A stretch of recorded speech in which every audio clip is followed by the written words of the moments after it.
what we have studied over the past week, only three more additional values that we, as students of Vedanta, need to inculcate.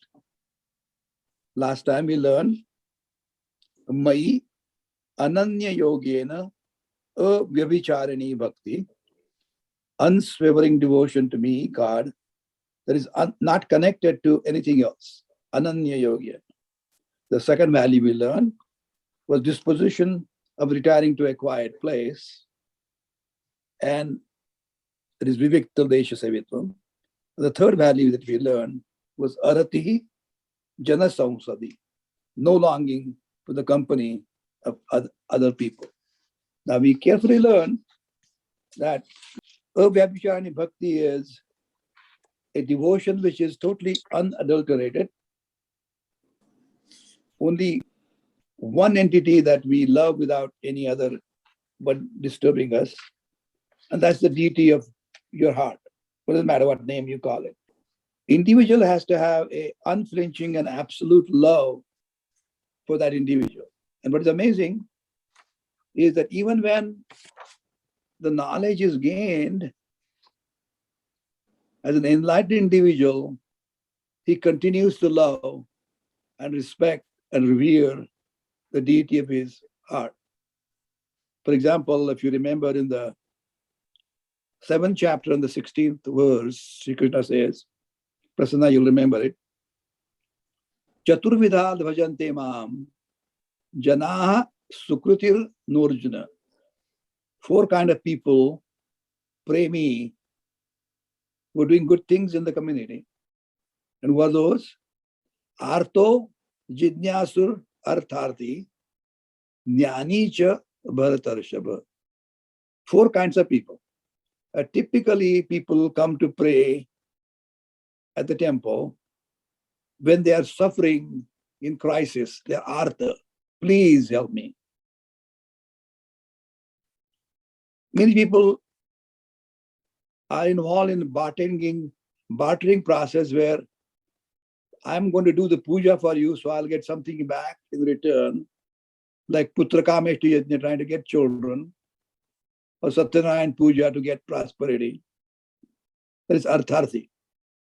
Third is Jidnyasu. Jidnyasu is the one, like all of us here, trying to learn because we have desire to get better, that is going towards mumukshutvam.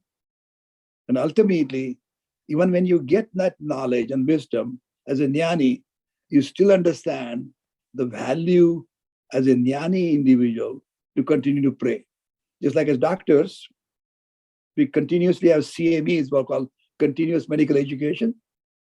The same thing applies for the jnani. He continues to have a CSE, continuing spiritual education.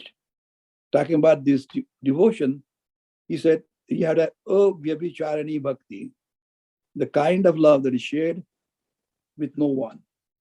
But the perfect example we gave is from our temple is Radha and Krishna.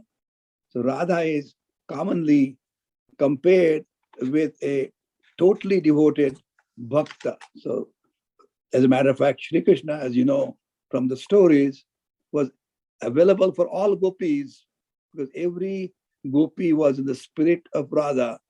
She was a devout follower of Shri Krishna. So that's the way every devotee is, in the spirit of Radha. That's the reason the same way Meera sings in the same spirit, total connection to Shri Krishna. Exactly that. I had the pleasure to be in the company of Kumud. That's how description of Shiva, Shakti, Shiva. The second value that we studied was Vivikta Desha Sevitva. There is disposition of retiring to a quiet place. Now, he prefers to go to a secluded place where he could be alone. The mind is quiet. He appreciates the solitude and simply loves to be with oneself because he has no more desires. He's not that he's shunning the company, but he has nothing more to gain because Atmanya Atmanatushta. But how is he? Prajahati yada kaman sarvan parthak manogatan Atmanye Atmanatushta Sita Pratnyascha Doshde. Does not have any more desire. Prajahati gives up all the desires because everything is fulfilled. And he is contented knowing who he is. And he is in the company of himself with a steady mind. He's at peace and he wants to be in the solitude of the company of nature, which to me, if you look at the trees, sitting quietly even in the winter wall around me here, to me they're like Sita Prajna, comfortable with what they have. Unfortunately, our younger individuals in society, and for that one, many old one too, they always like to be on the go because they are not comfortable with themselves. They want to go different place to go on vacations because they don't know comfortable being alone. They're going to the skiing, they're going to beach parties, and if they are at home, they're watching the TV. Now remember, a person who enjoys being with himself in quietude is not a sad person. He's a simple, quiet, contemplative person. That means to be contemplative, one who is able to face oneself happily because he is very much at peace. The reason why people go on vacation is they want some form of escape. For him who is at peace himself, escape is not a problem. And just because we have, Kumut and myself had a chance to travel all through the 6 continents, that travel was never for the escape, but to enjoy the beauty of nature in different parts of the world and learn from the richness of the cultures and traditions in different parts of the world. But during those times also, we always found time to pray together and meditate independently, whereas we enjoyed the beauty of yet another continent and the culture. The third quality that we learned last time, aratihi jana sansadi, absence of any longing for the company of other people. Now, that does not mean the individual has an aversion for company. What it means is that individual does not require the people to make him happy. He's happy by himself, Atmanya Atmanatushta.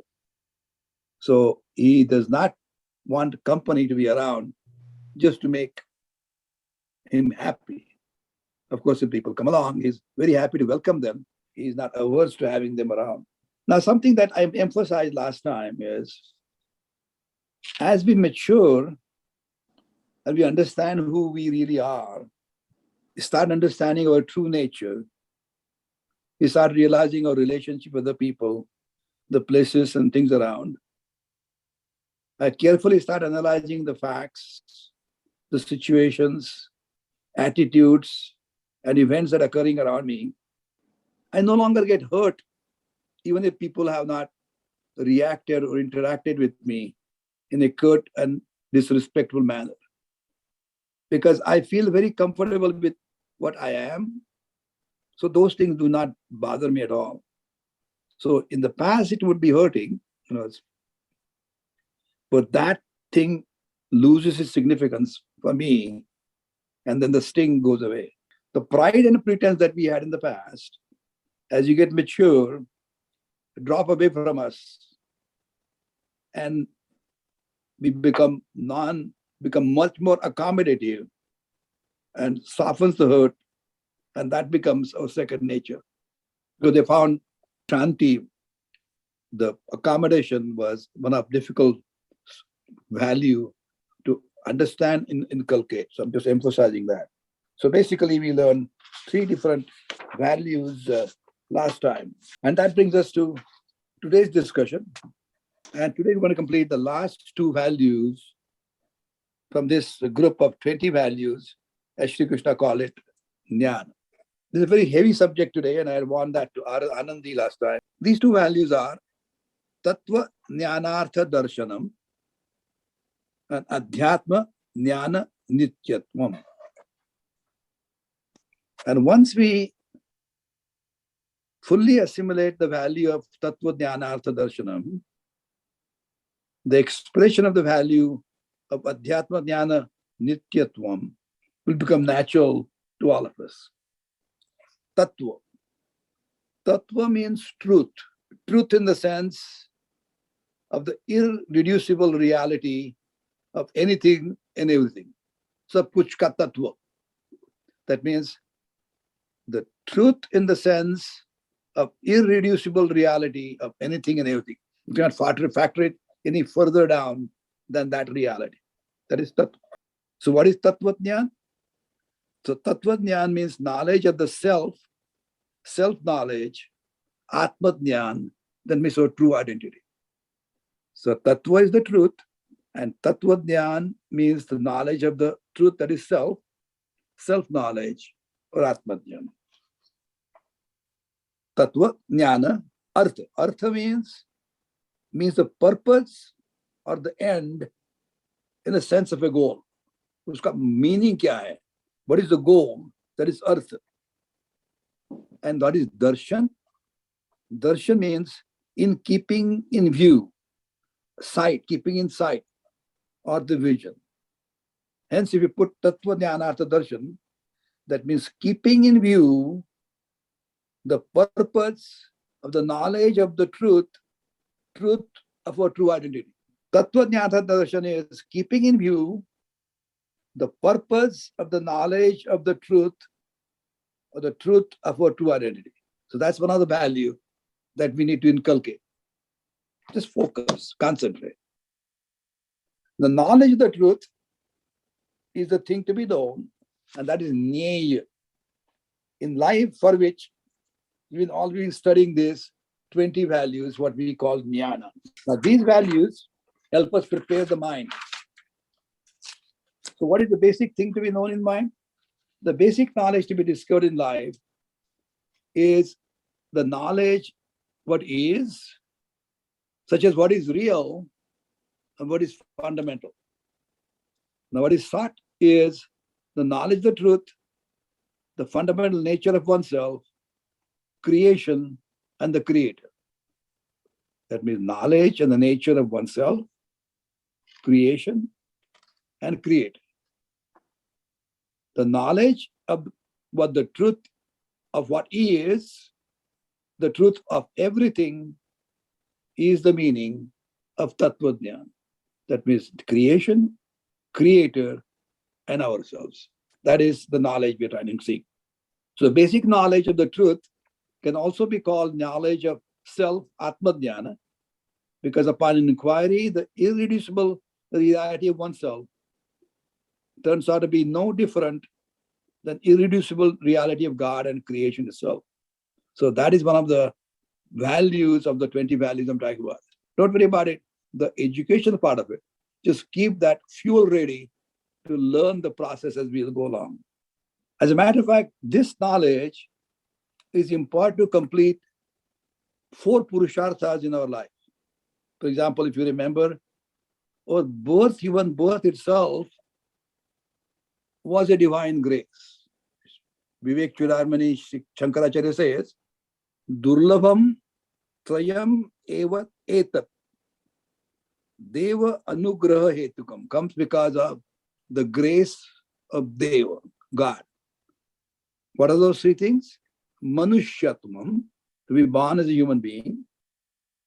Mumukshutvam, that means intense desire to be liberated from continuous cycles of birth, growth, decay, disease, and death, and rebirth.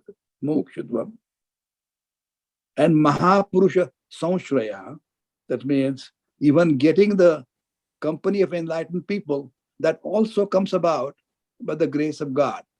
It is not that you seek out the Guru, but the Guru, when he or she recognizes that the devotee is ready, will seek that individual out. What is the purpose of self-knowledge? As I mentioned to you, you've got 4 purusharthas as human beings: dharma, artha, kama, and moksha. Dharma, as you know, is ethical standards. Scriptures handle ethical norms in order to obtain punya and papa, obtain merits, punya, and avoid demerits, papa, which do have effects in this and the future lives. In addition, every individual is responsible to carry out one's duties based upon the chosen lifestyle of a living, whether you're samsari or sannyasi. The second important value is artha, security. It refers to the goal of acquiring things that one thinks makes him secure, such as money, property, possessions, power, influence, name, fame, friends, and family. They are the support system, that is artha, that you're creating. The third important purushartha is kama, pleasures. It is the goal of enjoying varieties of pleasures that one's life affords. These physical comforts, sensory delights, mind-pleasing escape, whatever it is, whatever makes you happy. And perhaps the fourth and most important one is the moksha. It originally comes from a Sanskrit word mucha, that means liberate yourself, free of yourself. So its liberation is the correct translation. But what is it liberation from? Freedom from the hands of time. That means we become eternal in existence. We do not need to worry about the death at all. You get beyond the death because you understand who you really are. Freedom from the change of age, death, grief, and loss, birth, growth, decay, disease, and death. Because once you realize who you really are, you realize that your life is eternal. As a human being, most of us have a tendency of finding ourselves to be not adequate. We want something more to be complete and happy.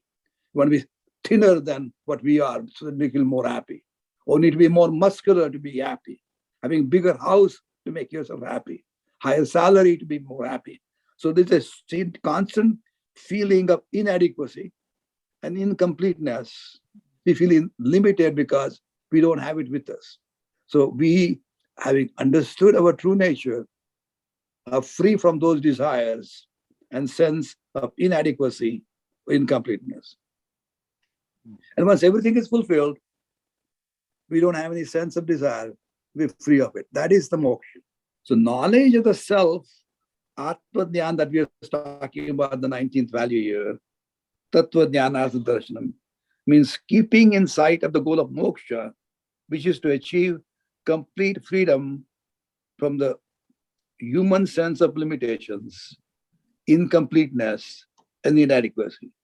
And that can be defined, Prasanna, as mumukshutvam. The value of mumukshutvam, very much akin to the desire of a salmon. I don't know, my lifestyle of salmon.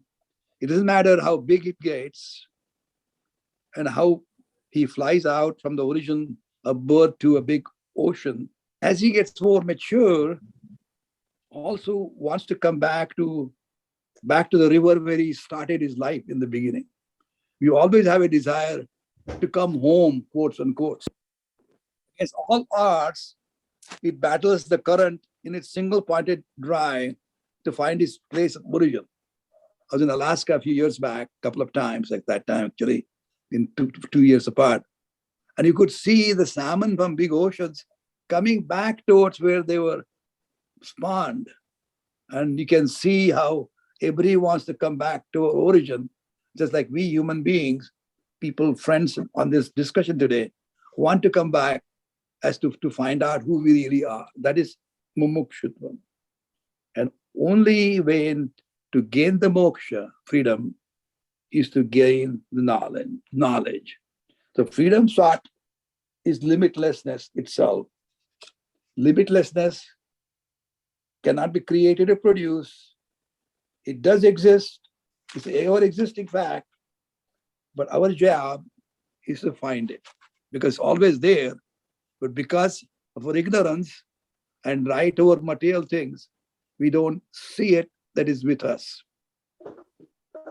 But every once in a while, in our day-to-day life, I can assure you, you can reflect back on your own life, they do come a few occasional moments of excitement, love, or insight, where you feel so full, complete, and totally excited, overjoyed, you forget everything else. Those are the moments of ecstasy.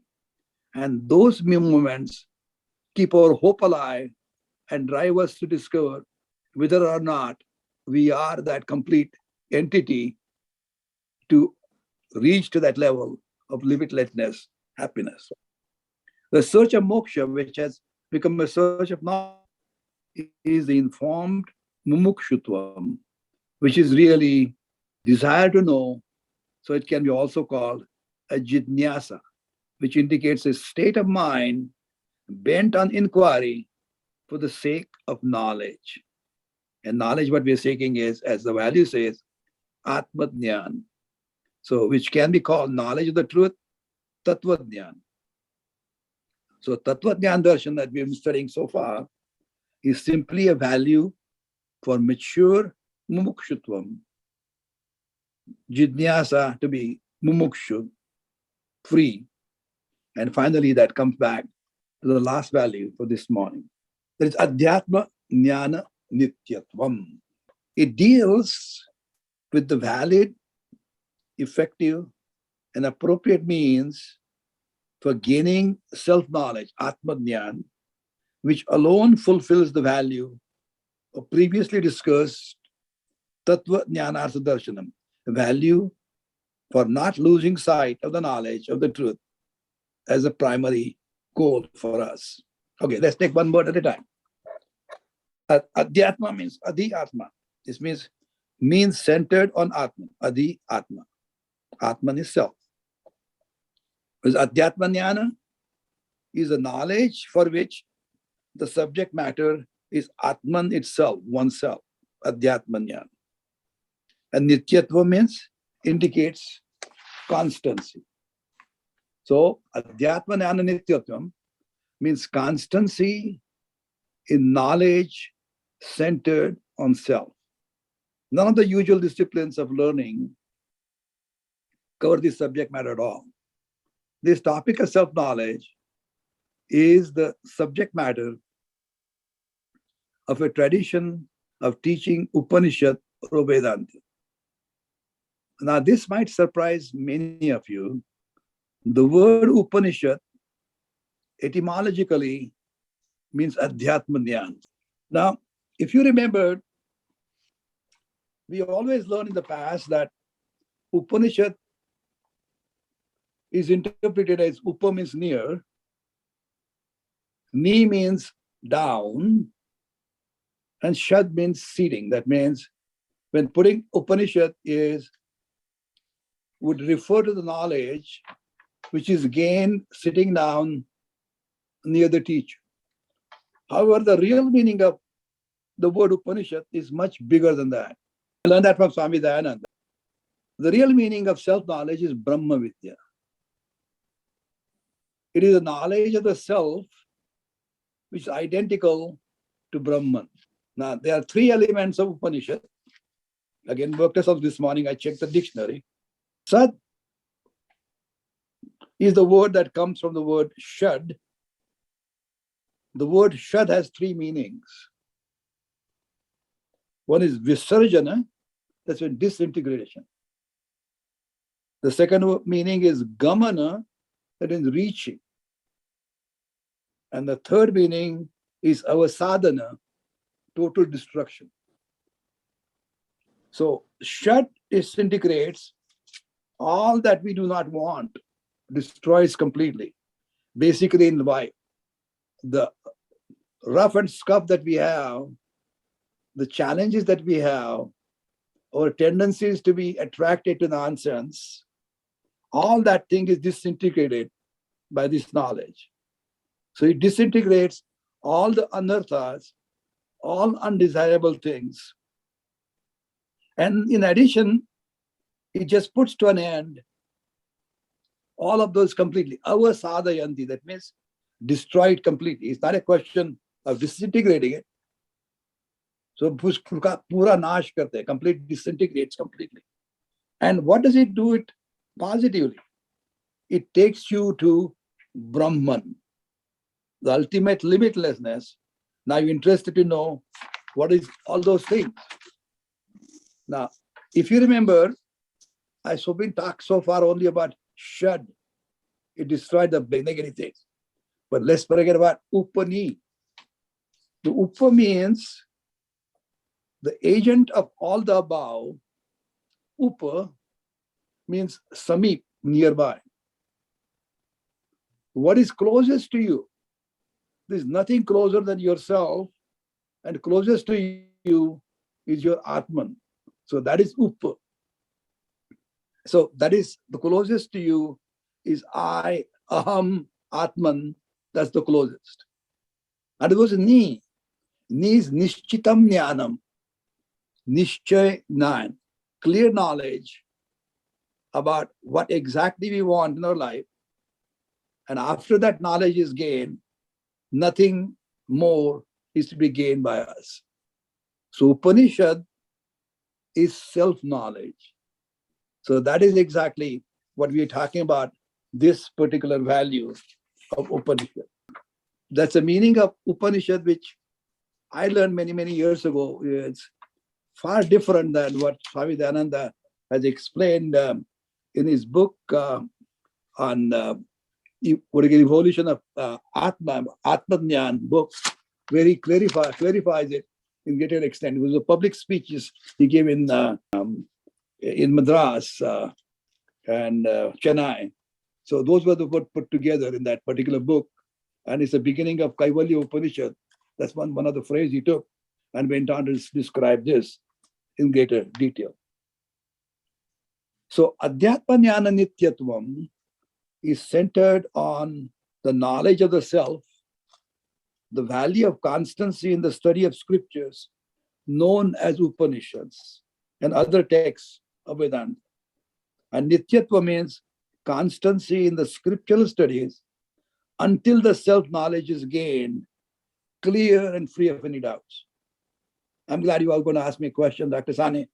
How long does one have to study? I'm glad you asked that question.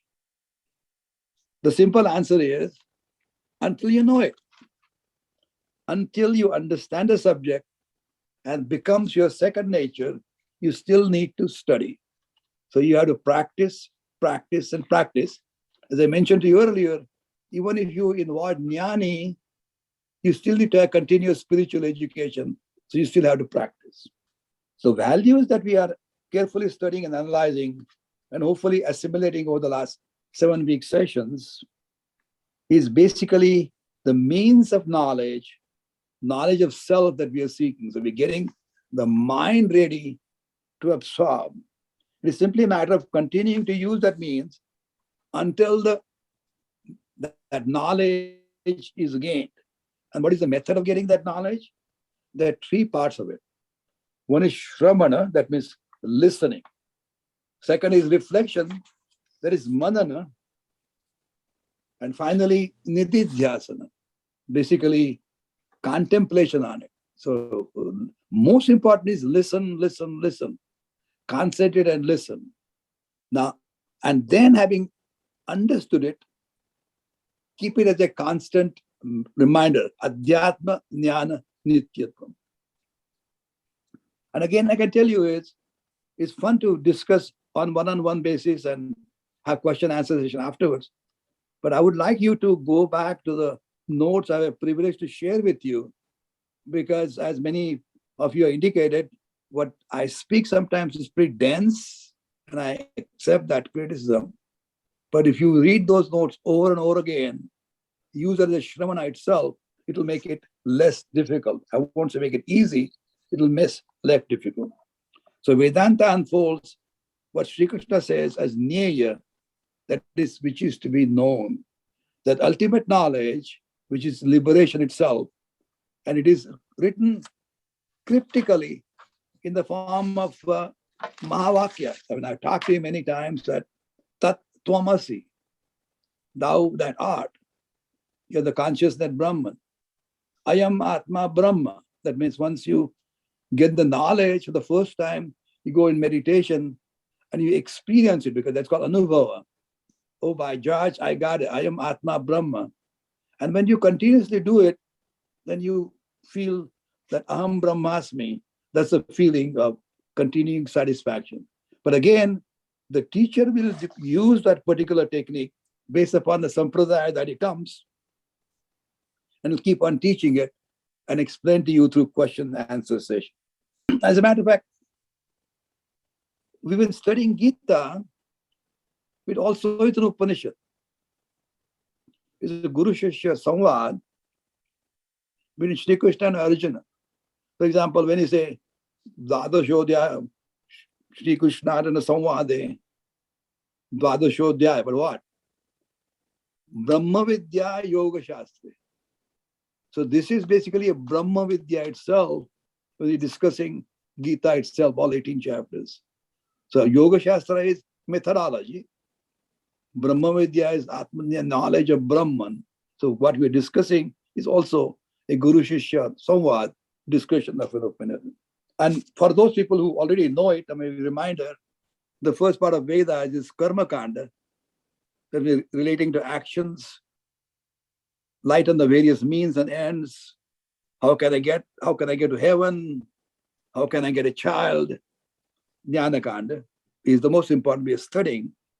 It deals with achievement of unachieved results. What is talking about who I am, what this world is, and what this creation is.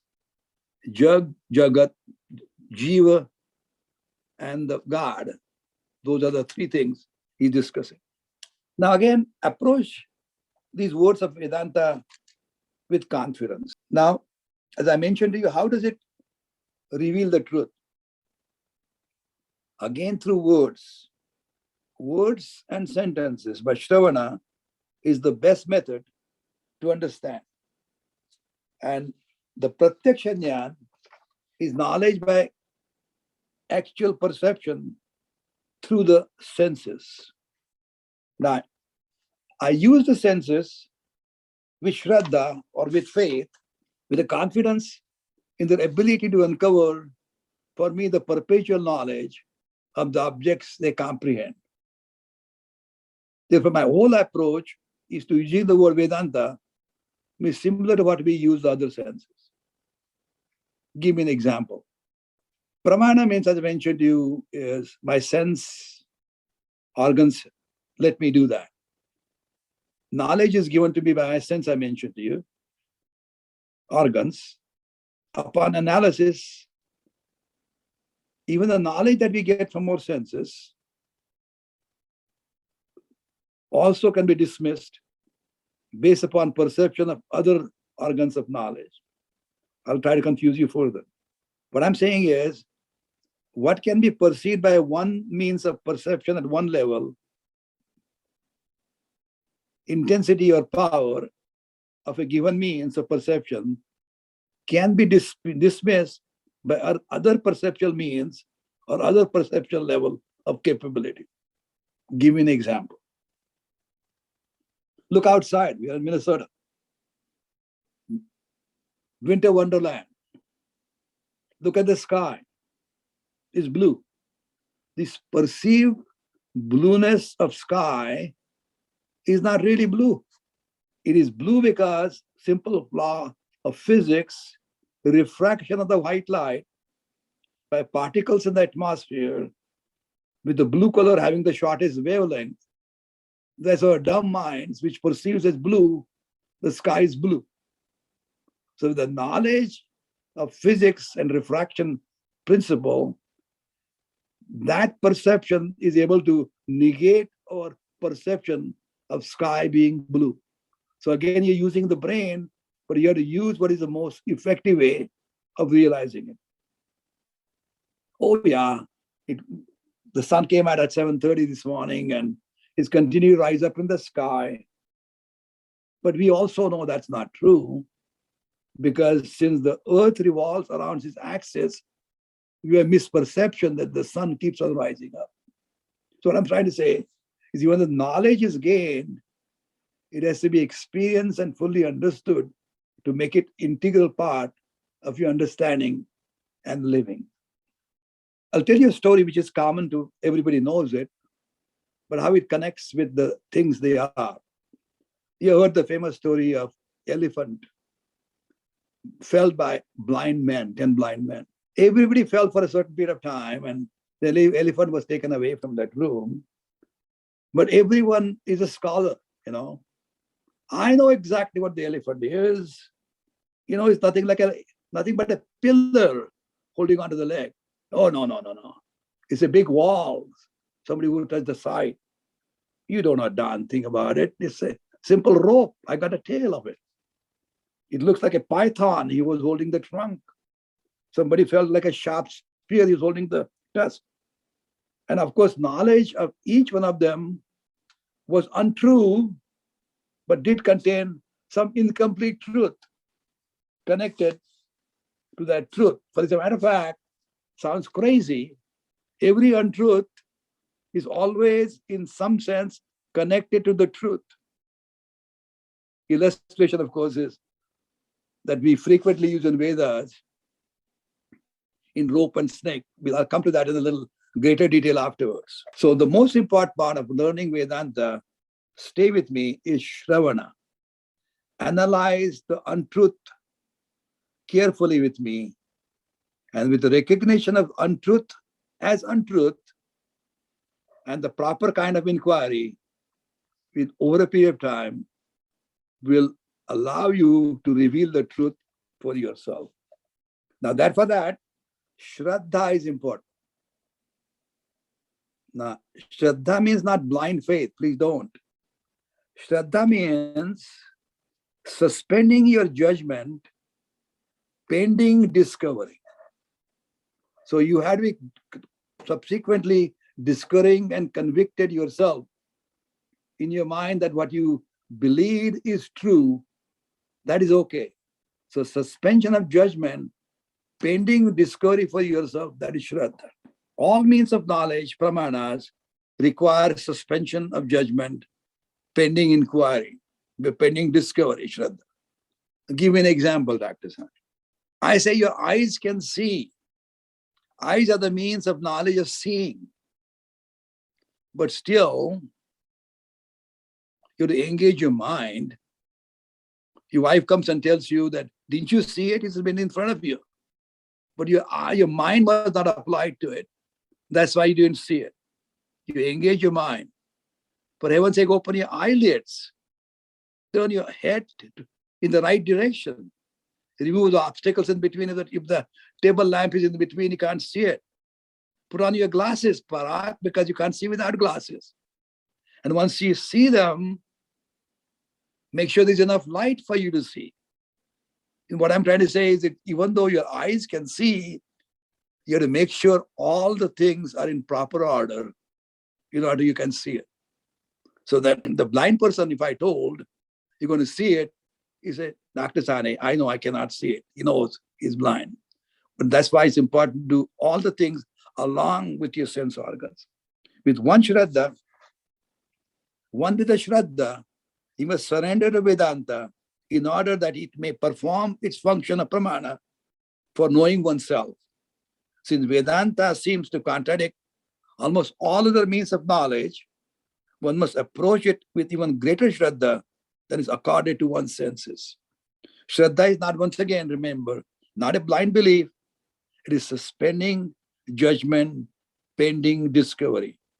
One must come to the words of Vedanta, ready to have all ideas contradicted, prepare to grant Vedanta some latitude that I would give you to a wise and respected friend who contradicted some observation of mine. Let me elaborate. Seeing something on the ground, I took it to be a snake and I shouted, be careful, there is a snake. But my wise friend calmly replied, oh no, that's only a rope. I would not reject my friend's statement. Instead, for the time being, I would suspend my judgment about what I had seen. Blink my eyes, look once again, but I'll be willing to accept a contradiction to my prior conclusion because my mind is open now.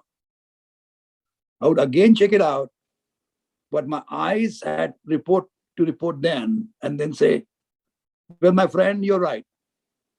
It's only a rope. But initially, I thought it was a snake. But I had to suspend my judgment pending confirmation afterwards. So you suspended it, re-looked at it again, read it again, reflect on it again, and yes, what you say is true. With this type of faith, one must approach Vedanta with an attitude which holds in abeyance all notions and prejudices, for the time being, judgments about oneself, judgments about the world, and judgments about the God, allowing one to approach the words of Vedanta with a fresh mind. Again, Shravana is the prime means of knowledge. Reflection and contemplation, manana and nididhyasana, are simply the aids. As I mentioned to you, the teacher will use his own technique based upon the tradition, sampradaya that he follows, but he'll bring in careful analysis and meaning of the sentences to make it clear and ascertain knowledge and make you understand who we are, what our relationship with God and the creation is. The knowledge that has been heard unfolded by Vedanta is non-dual oneness. We clearly hear the teacher and guru say, Lord and individual are one. As a student, I'm told that I'm limitless, and as yet, my perception contradicts what has been heard. Vedanta is only one, but what I see is many. My perception stands against the knowledge unfolded by my teacher from his wisdom he learned from Vedanta. And my reasoning is based upon perceptual data and deals only with duality. So what can the average human intellect do when it's confronted with the knowledge of Vedanta, the fact of non-duality? It can use its duality-based logic to establish the fallacy of duality. The ordinary perceptual means of knowledge cannot reveal duality, non-duality, but the knowledge of duality revealed by these means can be negated by the reasoning intellect itself. Read these notes over and over again.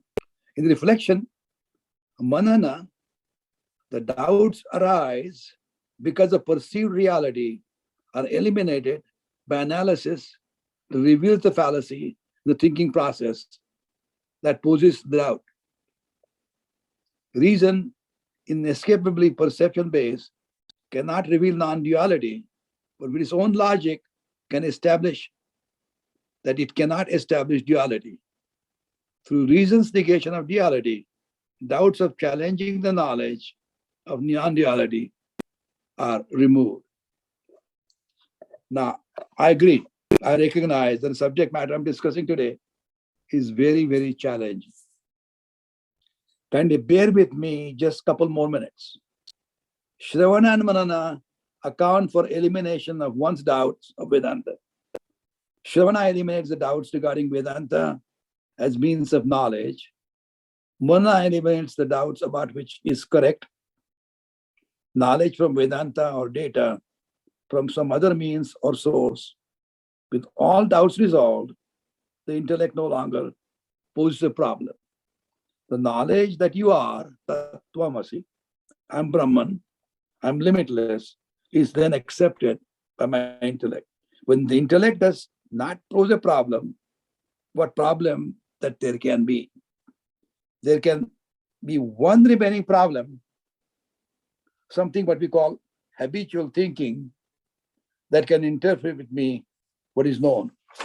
Habitual thinking, repetitive thought process, which although I may have thought had some logic behind initially, has become fixed as a habit and no longer logic left anymore.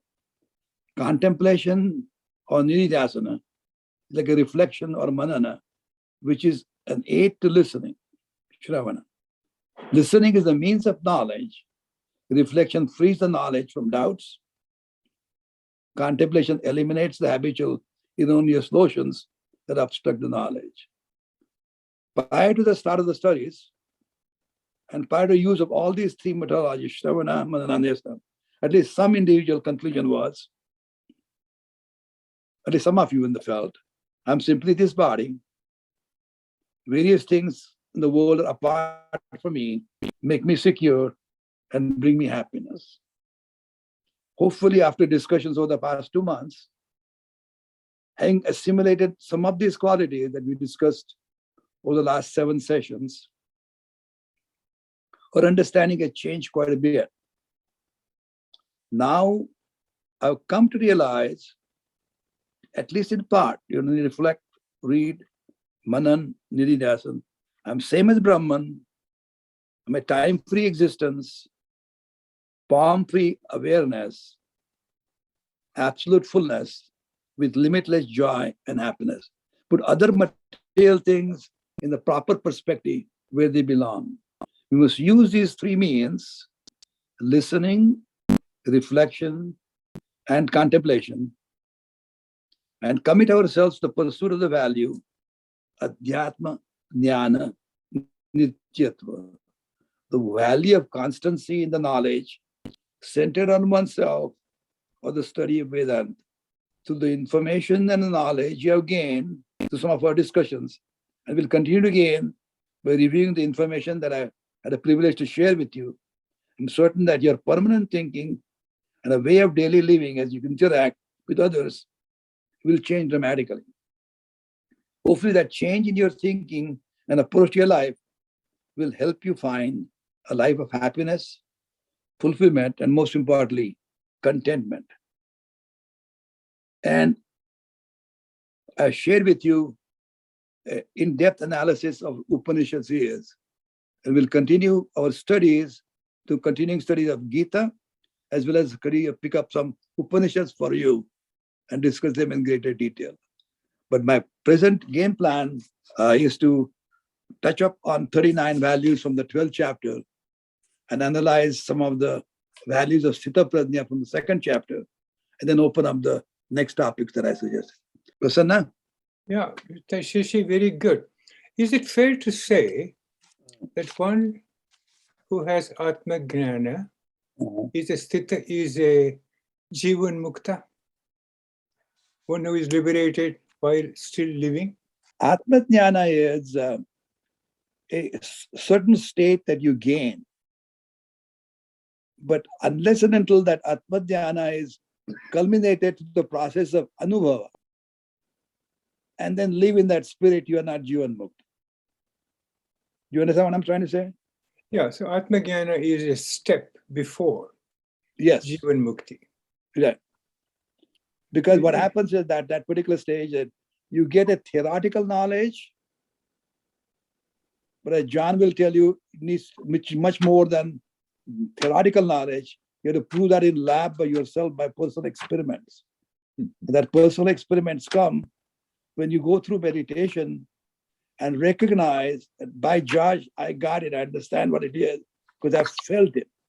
Anubhava is experience. Theoretical knowledge is one, practical experience is Anubhava. This is Vijnana. Exactly. The second thing is Krishna also says that if you have complete faith in him, over Sharanagati, I will also guarantee you moksha. The reason I'm saying this is because that is more appealing, not only to a college-educated person, but to, I'm sure, millions and millions of people who have not had the privilege of listening to talks like yours, and they truly believe that having faith in God in good times and in bad times will protect them from harm, will give them the moksha. They may not even know the word moksha. They feel comfortable, safe, secure in the belief that I have complete faith in you, O Lord. And the only thing I ask for you is, no matter what happens to me, let my faith remain unperturbed. So there are two things. Your kind of talk appeals to me, but I am not sure. There are millions of people who have no idea what you're talking about. I understand it. At the same time, what I'm trying to say is that Even when Shri Krishna says, mokshishyami masucha. Okay, that's true. But what he's saying is, what it means is, he got him hooked up on Shri Krishna. That means he'll continue to attend those classes again and again and again. So that once he is hooked on to a particular teacher, that student is not going to miss that class anymore. How many times he has to repeat that class? That's not what Shri Krishna said. Just stay with me, have faith in me, get stuck with me. Over a period of time, you'll be able to understand it.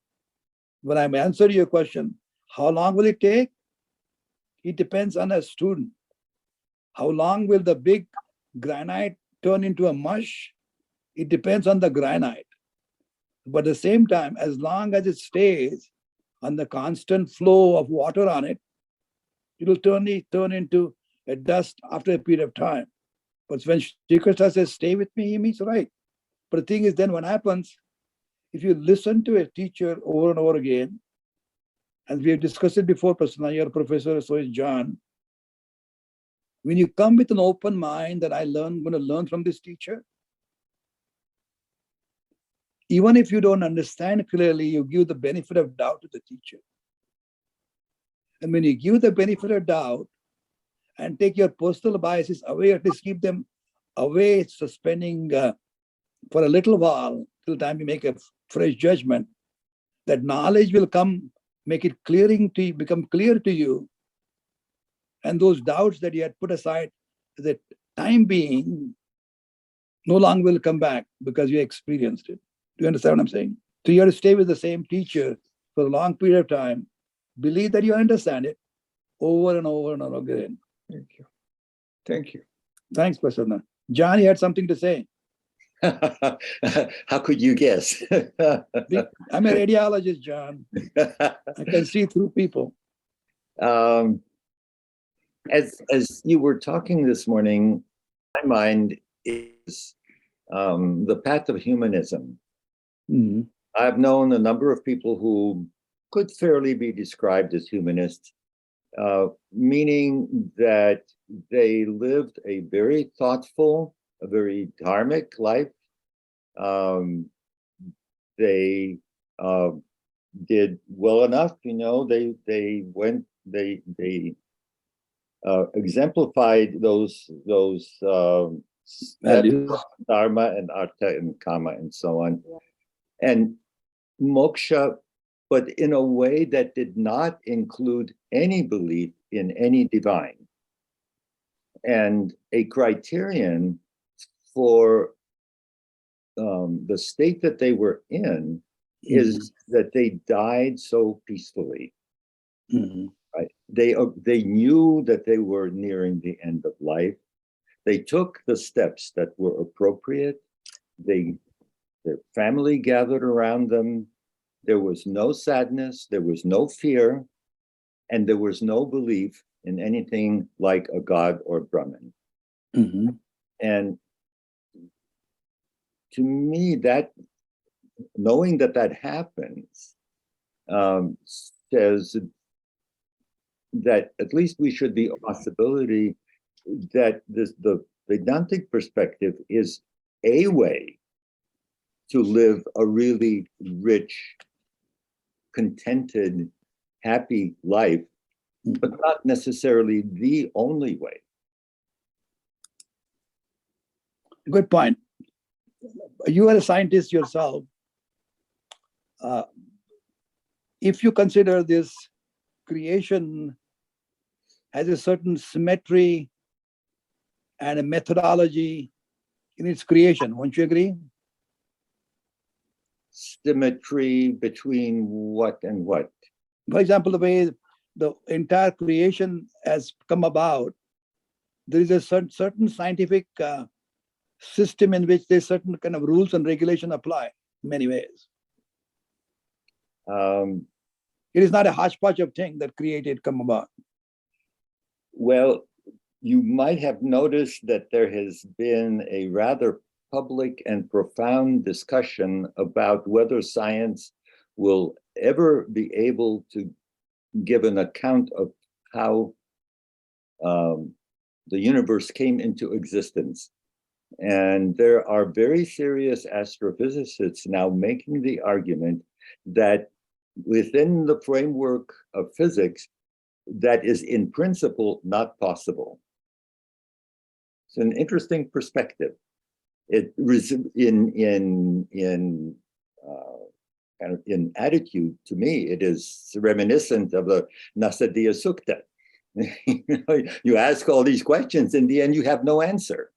Well, I'm glad. What I'm driving to the same point. If you understand as a scientist that despite these scientific approaches and tremendous branches of science, which seem very logical and clear to understand and exist, we haven't still found the answer, right? And that means what it means is the entity that created has a brilliant mind, is beyond our human intellect to know. What I'm trying to say is that is the entity that we have to accept it as whatever name you want to call it. So that's exactly what I call as God, what you want to call it. To me, that's the awareness, which is the consciousness, which makes us alive as human beings as we are. Otherwise, nothing but elements. But why are we alive? To me, that consciousness is the consciousness and awareness which the scientists just will not be able to find out. You're right. Well, the current argument doesn't say that. What it says that it is that within science, we will not be able to find the origin of all of existence. It's silent on the question of consciousness. Because they are not willing to accept that some other method would be there.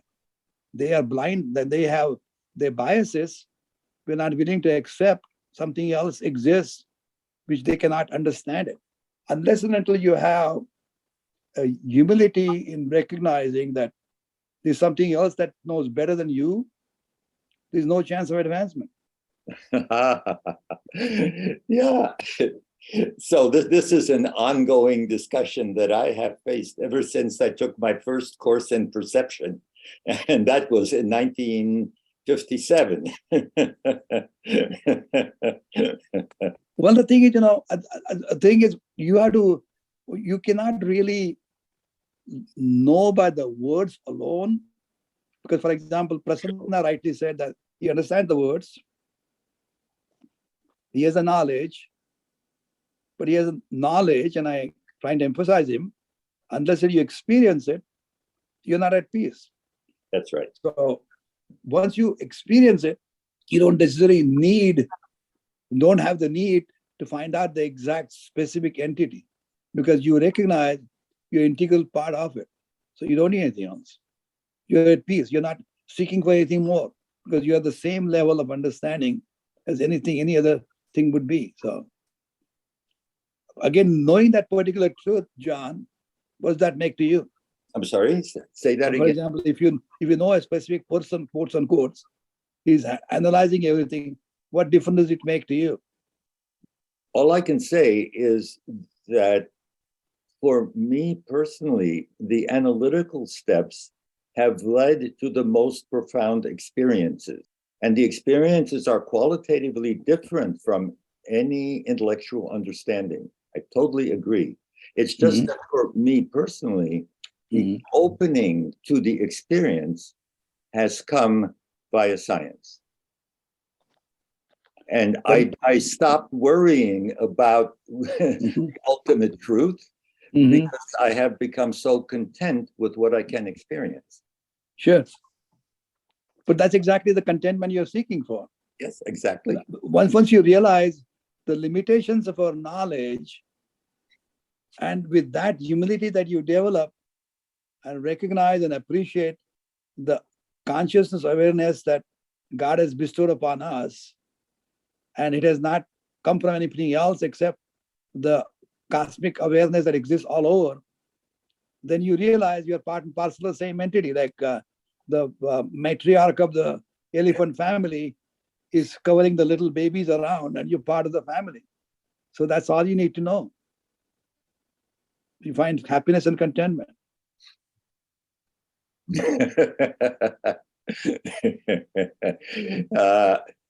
To some extent, I think it's a matter of language.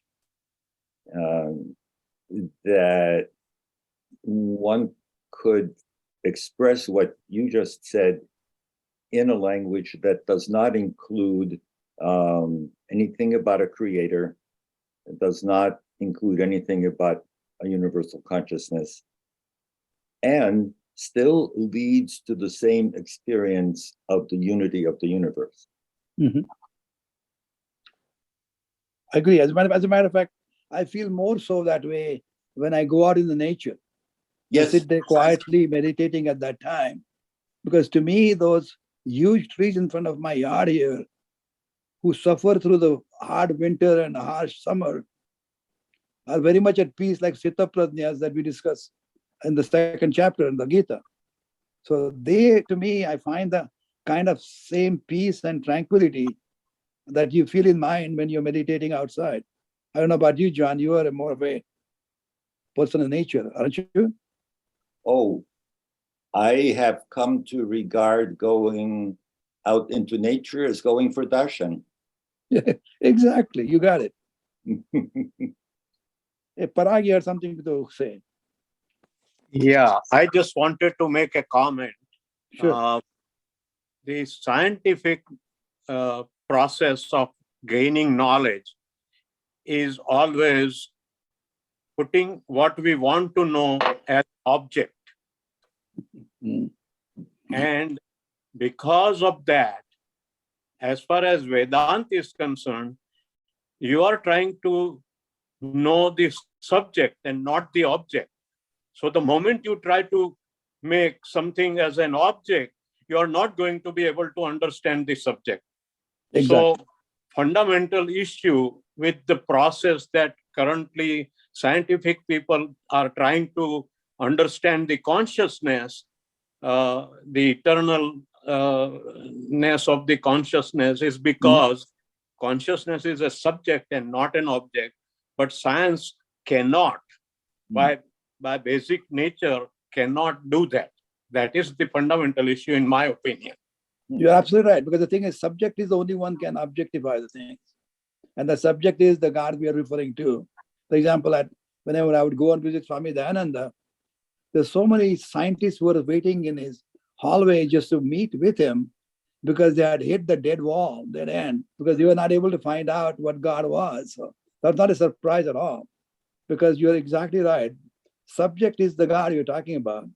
Right. And how can, the thing is, one of his comments is, if you're trying in search of God, that itself shows that you have lost yourself, because you're trying to identify the subject because you yourself are the subject. That's what he was referring to.